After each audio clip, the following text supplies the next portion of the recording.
Have you ever gotten a lead? Well, actually, you think it's a lead, but it's really not a lead. And it's more like someone that has just wasted your time. You follow up, you think it's going to go somewhere, but in reality, it doesn't go anywhere. Well, in this video, I'm going to be sharing with you exactly how to be able to weed out those people that I like to call tire kickers. What's going on, everyone? I'm Loida with Team BC at eXp Realty. And that's right, I have dealt with so many people that have wasted my time, especially in the beginning when I was a brand new agent. Now, perhaps you're newer in the business. You get people that tell you, yeah, I'm thinking about buying or I'm thinking about selling. The worst are when it's people that tell you that they want to buy, but they never actually take the steps to proceed to get the process going. So here are some things that you need to watch out for. First of all, if someone is actually serious about doing anything, whether it's buying or selling a home, they are going to take the proper steps in order to get things going. So let's talk about buyers. If someone tells you that they're looking to purchase and they're interested in getting the ball rolling, you as an agent need to be proactive in painting a picture as to what the process is going to look like and all of the steps that they need to take immediately in order to get things going. So what I mean by this is that, let's say I have someone over the phone that tells me, I am thinking about buying. I know that interest rates are going up, but I really want to become a homeowner because I'm tired of renting. Then what I would do is that I would tell them exactly all of the documents that they need to start gathering up to get the process started.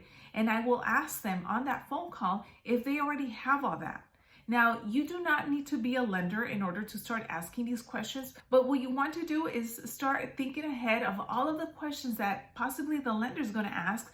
That way you know if you're actually dealing with a serious and motivated buyer. What ends up happening so many times is that once you do tell buyers of all of the documents needed to get the process started, at that point they will do one of two things. They will either gather everything up and send it to the lender within the next couple days or get connected with the lender, or they will start ghosting you and the lender. Now, usually when this happens is just because they're simply not really motivated or not really serious about doing things. Sometimes what ends up happening is that when people see that, oh my gosh, I'm actually going to do this, it's almost like they freak out or they psych themselves out and they no longer want to pursue, home ownership or buying a home. And instead of being a straight shooter and telling you, I'm not interested right now, or I'm going to hold off, or, I don't want to do this for the next couple months, instead of telling you and being straight up, they'll just ignore you.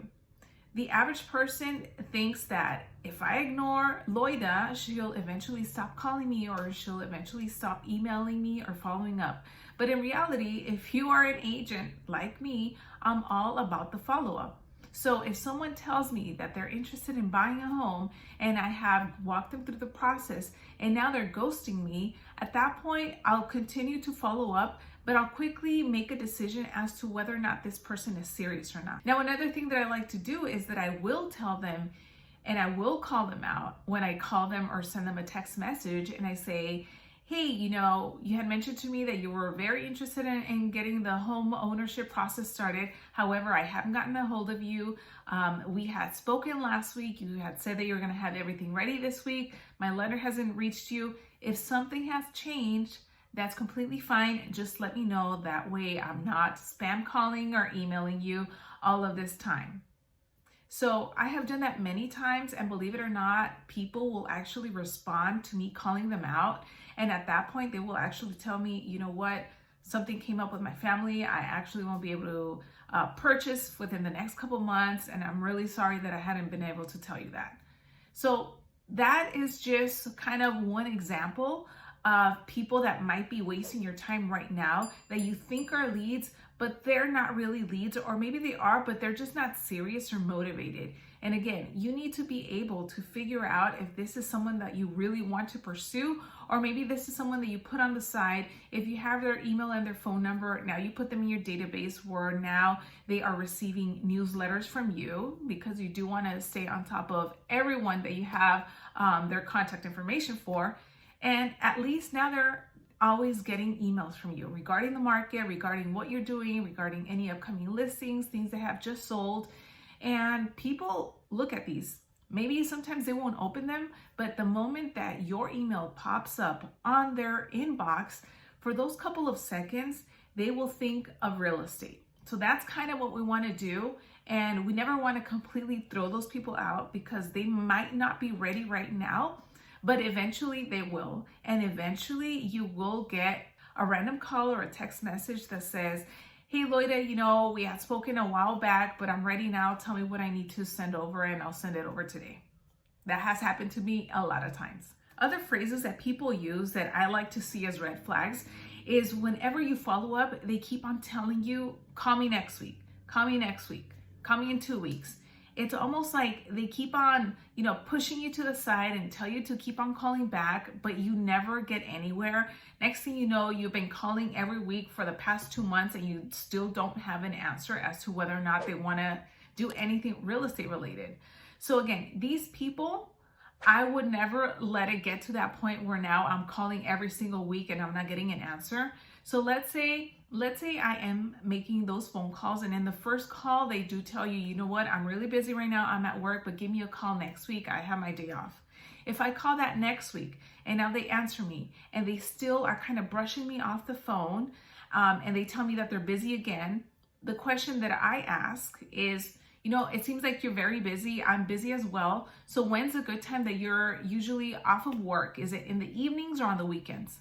Because I know a lot of times people don't work on the weekends, or maybe they get off of work after 6 o'clock, so they're available for the evenings. So for those people, I like to give them options because at that point, I know that, let's say I call them at 8 o'clock at night. Let's say for that specific person, I set a day and time to call them in the evening. If they don't answer or if they brush me off, now I know that maybe they are not serious or they're not really motivated because now they can't give me the excuse that they're working or they're busy because we're talking late in the evening. Or again, if we talk early on a weekend, on a Saturday or Sunday, again, during these time frames, I know that I have a higher chance of getting through to them and having an actual conversation where they can't brush me off. But if at that point they continue to brush me off, the next time that I do get them on the phone call, I would clearly call them out and I would say, you know what, it seems like you're always busy. You're always telling me to call you the next week and we've been doing this. It's almost like a game. I just want to know, are you actually serious about selling your home? Because if you're not, that's fine. Or if you're not ready, that's okay with me as well, but I don't want to keep on chasing you and you keep on blowing me off every single time.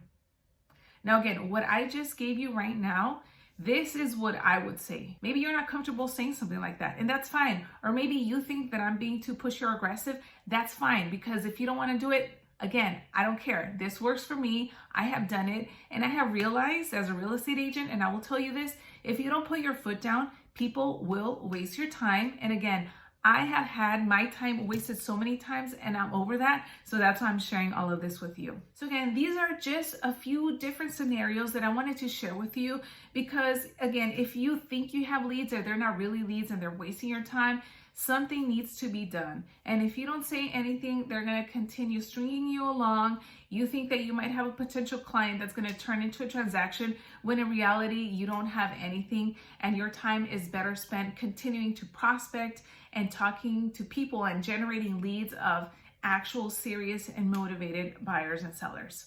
So thanks for watching this video. If you found it helpful, give me a thumbs up, share it with someone else, and let me know in the comment section below, what are some other things that you are hearing or that you have been able to change in your business because you have seen how people waste your time. Let me know in the comment section below, and I will see you on the next one.